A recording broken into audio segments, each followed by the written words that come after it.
Hello guys. Welcome हो गया जनाब, लव यू हो गया जनाब, हमारे स्वागत हो गया। वेलकम, स्वागत, अस्सलाम वालेकुम, नमस्ते और मेरे तरफ से पंजाब के भरावानों सत श्री अकाल। तो आज हम देखने जा रहे हैं कि भारत के अंदर एक बड़ी वीडियो वायरल हुई है कि जो राहुल गांधी है वो एक जो है उनकी बड़ी वीडियो वायरल हो रही है और इससे रिलेटेड ये एक राज होने की वीडियो है, इसको हम देखेंगे, इससे कमेंट भी करेंगे, रिएक्शन भी करेंगे। तो आपने कोशिश करनी है कि हमारे इस वीडियो को शुरू से लेकर एंड आखिर तक लाजमी देखना है। वीडियो आपको अच्छी लगे लाइक करें, शेयर करें और चैनल को जरूर सब्सक्राइब करें। आइए सबसे पहले ये वीडियो देखिए। भाई कल राहुल गांधी की एक वीडियो वायरल हुई जिसके बाद बवाल चालू हो गया। ये वीडियो देखो आप पहले। इनके माइंड में घुस गया कि foreign policy is this.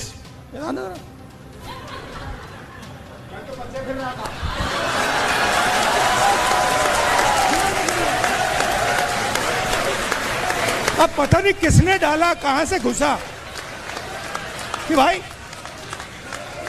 Foreign policy का मतलब imagine the ignorance foreign policy. एक चीज पूछ सकता हूँ? हाँ, मिलनी समझ के तो नहीं पकड़ा था?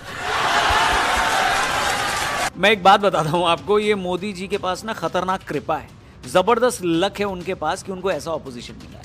अब ये सारी बातें जो चाहे राहुल के स्टेज से हुई हो या जंतर मंतर प्रोटेस्ट पे हुई हो, सब इलेक्शन में यूज होगा भाई साहब, बढ़िया से। लेकिन इस वीडियो का टॉपिक अलग है दोस्तों। हाल ही में संसद का मॉनसून सेशन हुआ, उसने तो हमारी पुरानी सारी बहसों के रिकॉर्ड तोड़ दिए। एक तरफ होम मिनिस्टर अमित शाह बहस के लिए ताल ठोक रहे थे, दूसरी तरफ ऑपोजिशन के नेता राहुल गांधी ने बोल दिया क्लियरली, वी डोंट केयर, हमें कोई परवाह नहीं। अब आम आदमी के दिमाग में यही सवाल है कि भाई चल क्या रहा है? मंत्री की जवाबदेही सबको चाहिए, लेकिन पार्लियामेंट की जवाबदेही के बारे में कोई बात ही नहीं करता। वो पार्लियामेंट जिस पर हर मिनट करोड़ों रुपए खर्च होते हैं पार्लियामेंट चलाने के लिए, सेशन चलाने के लिए, क्यों नेता किसी ठोस काम की जगह एक दूसरे से भिड़ रहे हैं? और इस हंगामे में हमारे यानी टैक्स पेयर्स के इतने पैसे पानी में क्यों बह जा रहे हैं? चलिए इसको जरा डिटेल में समझते हैं। दोस्तों, ऑपोजिशन की डिमांड क्लियर थी। पिछले कुछ समय से नीट के स्टूडेंट्स का जो मुद्दा गरमाया हुआ है, उस पर प्रोटेस्ट और पुलिस की लाठीचार्ज को लेकर ऑपोजिशन सरकार को घेर रहा था। उनका सीधा सवाल था, उन स्टूडेंट्स पर लाठीचार्ज का और पीटने का आदेश उनको किसने दिया?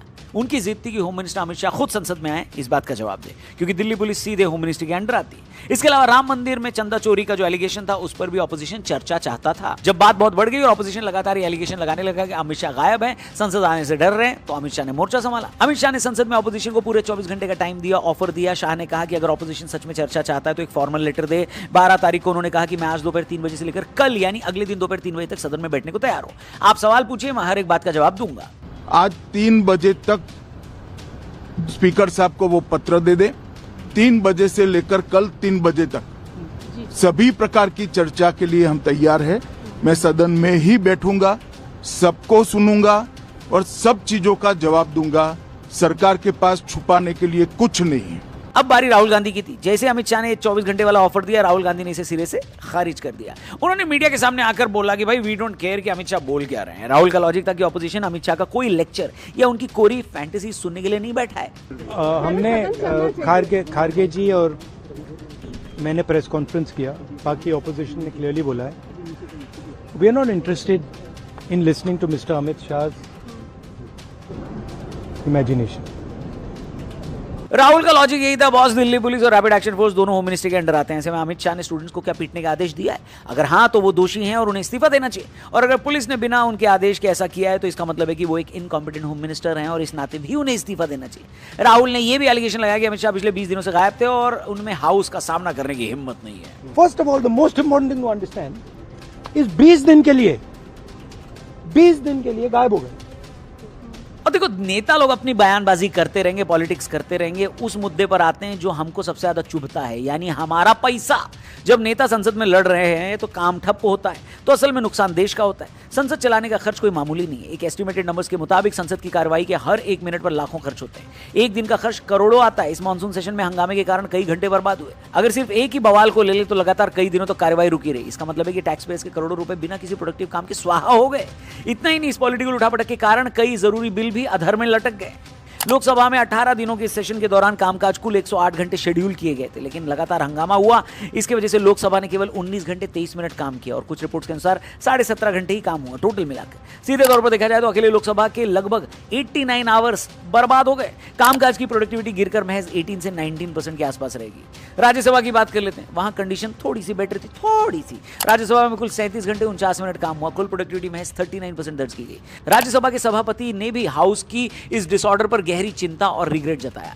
हाउस चलाना कोई सस्ता काम नहीं है दोस्तों, इसमें सांसद के भत्ते, हाई सिक्योरिटी, बिजली, एम्प्लॉइज की सैलरी, पूरे इंफ्रास्ट्रक्चर पर बहुत बड़ा खर्चा होता है। सरकारी आंकड़ों और जानकारों के मुताबिक संसद की एक्टिव आवर्स चलाने का खर्च लगभग 2.5 लाख रुपए पर मिनट आता है। ये अभी का डेटा नहीं है, ये आज से तकरीबन 14 साल पहले का डेटा है। अगर इसे घंटों में बदलें तो संसद चलाने का 1 घंटे का खर्च करीब 1.5 करोड़ रुपए बैठता है। फिर से मैं बता दूं, ये रीसेंट डेटा नहीं है, ये डेटा सालों पुराना है। तो सोचिए आज के टाइम पर ये खर्चा कितना ज्यादा हो गया होगा। इस मॉनसून सेशन 2026 में लोकसभा में बर्बाद हुए उन 89 आवर्स के हिसाब को अगर देखें तो टैक्स पेयर के करीब सैकड़ों करोड़ रुपए बिना किसी मीनिंगफुल बहस के पूरी तरह बर्बाद हो गए। अब इसका कंपैरिजन करें जब देश आजाद हुआ था तब से, और पहली लोकसभा यानी 1952-57 बनी थी, तब हमारे सांसद औसतन साल में 135 दिन 135 डेज संसद में बैठकर कानून बनाते थे। उस वक्त बहस और लंबी चर्चाओं को बहुत इंपॉर्टेंस दी जाती थी। लेकिन आज पीआरएस लेजिस्लेटिव रिसर्च के आधिकारिक ऑफिशियल आंकड़ों के मुताबिक पिछली लोकसभा यानी 2019 से 24 में संसद के काम करने के दिन घटकर एवरेज सिर्फ 55 दिन रह गए। यानी पहले के मुकाबले हमारी संसद अब आधे से भी कम दिन काम कर रही है। वहीं अगर हम स्टेट्स की विधानसभाओं की बात करें तो वहां का हाल और भी बुरा है, वो साल में एवरेज 20 से 30 दिन ही काम कर पाते हैं। अब नजर डालते हैं दुनिया के उन देशों पर जिन्हें डेवलप्ड डेमोक्रेसी माना जाता है। वहां के सांसद साल में कितने दिन जनता के मुद्दों पर बहस करते हैं, ये वो भी देख लेते हैं। ब्रिटेन की संसद को मदर ऑफ पार्लियामेंट्स कहा जाता है। वहां का हाउस ऑफ कॉमन्स आमतौर पर साल में लगभग 140 से 150 दिन बैठता है। वहां संसद का एक स्ट्रिक्ट एनुअल कैलेंडर होता है, जिससे सांसदों को पहले ही पता होता है कि उन्हें कब सदन में मौजूद रहना है। वहीं अमेरिकी संसद के 2 हाउस हैं। वहां के हाउस ऑफ रिप्रेजेंटेटिव्स औसतन साल में लगभग 123 से 147 दिन और सेनेट 144 से 165 दिन बैठती है। अमेरिका में कमिटीज के काम को बहुत इंपॉर्टेंस दिया जाता है और हर बिल पर लंबी बहस होती है। वहीं कनाडा की संसद के पार्लियामेंट्री कैलेंडर के अनुसार उनके हाउस ऑफ कॉमन्स के लिए एक साल में लगभग 135 दिन बैठने का प्रोविजन होता है।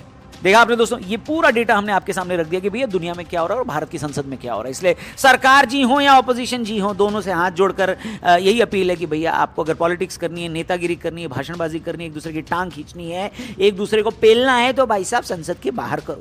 संसद का मतलब है देश की सबसे बड़ी पंचायत, वहां आप लोग काम करने आए हो। बकवास करने के लिए तो आप लोगों की पूरी उम्र है, बाहर कर लो बकवास। बकवास से याद आया, राहुल गांधी जी की स्टेज से कल फिर एक बकवास चीज हुई। क्या हुई, एक बार वापस से देख लीजिए video. Foreign policy is this?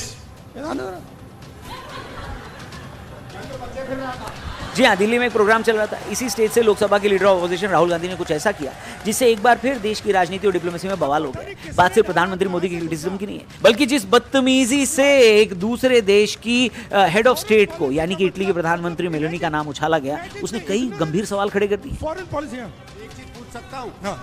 Melanie समझ के तो नहीं पकड़ा था?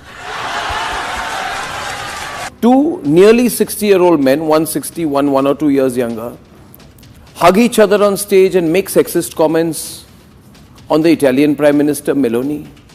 Congress leader Sandeep Dixit's Modi-Meloni remark is sexist, in poor taste, and a reminder of how quickly sharp political discourse can slide from legitimate criticism into unfortunate personal innuendo in this case.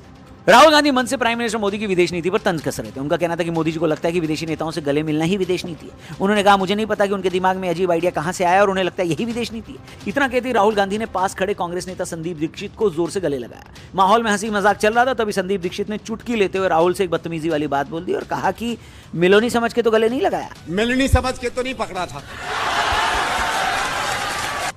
अब एक आम political rally में ये बयानबाजी शायद छिप जाती है, लेकिन राहुल गांधी सिर्फ एक सांसद नहीं है बल्कि देश के लीडर ऑफ ऑपोजिशन है। ये देश के लिए अच्छी बात है या बुरी बात है आप खुद तय करें दोस्तों, लेकिन ये वाला इंसिडेंट और जिस पद पर वो हैं वो एक संवैधानिक पद है। ऐसे में यार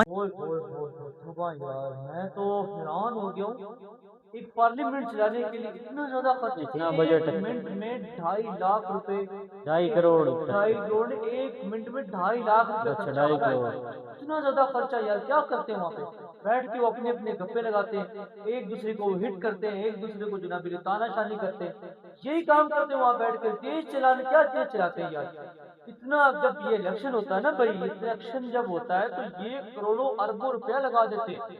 तो वो करोड़ों अरबों रुपये कहाँ से आता है? वो हमारी जेबों से जाता है, हमारे टैक्स से जाता है। ये हमारी खाल खींच के, हमारे पैसे निकाल के जब ये हम पे लगा के जनाब अली, ये पानी की तरफ पास से पैसा बाहर से जब ये आके सेनेट में बैठते, कुर्सियों पे बैठते, तो ये इसी तरह फिर वो पैसा वसूलते।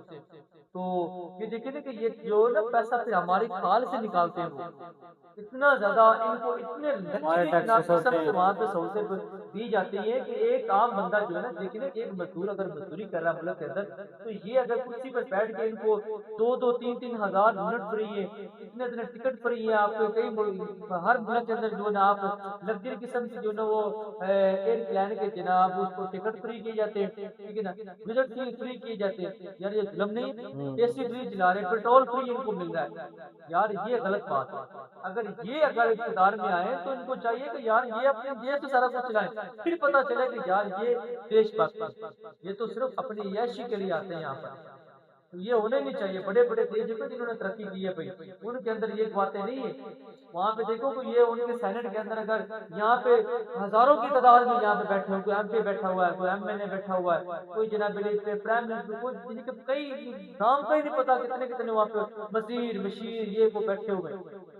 लेकिन जो बड़े बड़े देश जो तरक्की कर रहे हैं उनके क्या है, थोड़े से मुख्तसर से लोग होंगे और वो जो है ना वो देश को चला रहे हैं, कोई खर्चा नहीं होगा, साइकिल पे जाते साइकिल पे आते।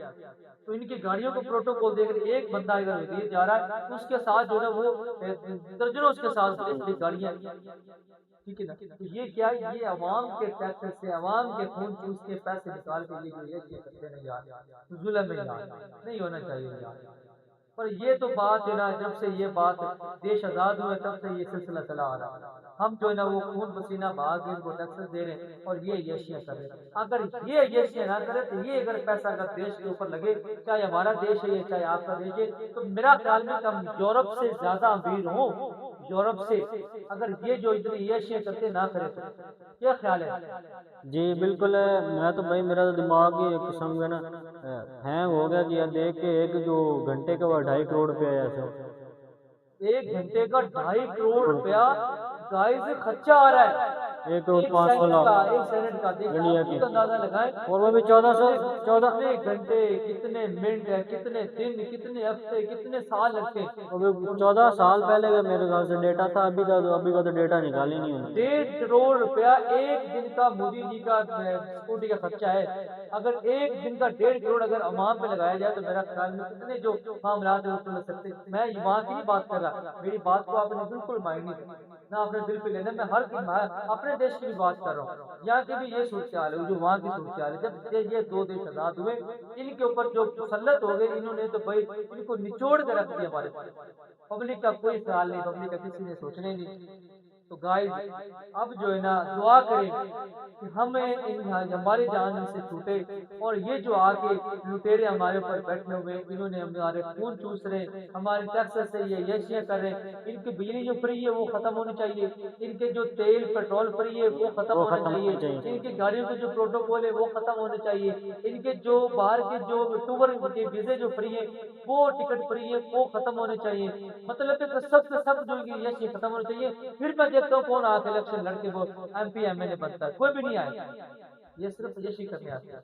तो गाइस क्या कर सकते हैं, ये सिस्टम चल रहा है और इसी तरह चलता रहेगा और चलना ही इसी तरह, क्योंकि हम घूंगे बैठे, ना हमने बोलना है ना हमने आवाज उठानी है। तो गाइस नेक्स्ट वीडियो में आपसे मुलाकात होगी। आपने ना बहुत सा ख्याल रखना है कि आपने आपको ये वीडियो कैसी लगी, आप इससे क्या मुतफिक है कि या क्या सिस्टम होना चाहिए कि सब कुछ फ्री हो और ये फ्री ऑफ कास्ट उनको सहूलियत दी जाती है वो खत्म होनी चाहिए।